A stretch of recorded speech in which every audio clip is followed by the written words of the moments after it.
Harisree creations presents day to day April 15. 1721 ഇതേ ദിവസമാണ് British ആധിപത്യത്തിനെതിരെയുള്ള ആദ്യത്തെ സംഘടിത കലാപം കേരളത്തിൽ നടന്നത്. ആറ്റിങ്ങൽ കലാപം എന്ന് ഈ കലാപം അറിയപ്പെടുന്നു.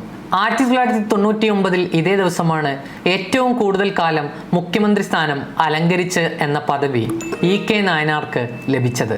1452 ഇതേ ദിവസമാണ് മൊണാലിസ എന്ന ചിത്രത്തിൻ്റെ ശില്പിയായ ലിയനാർഡോ ഡാവിഞ്ചി ഇറ്റലിയിൽ ജനിച്ചത്.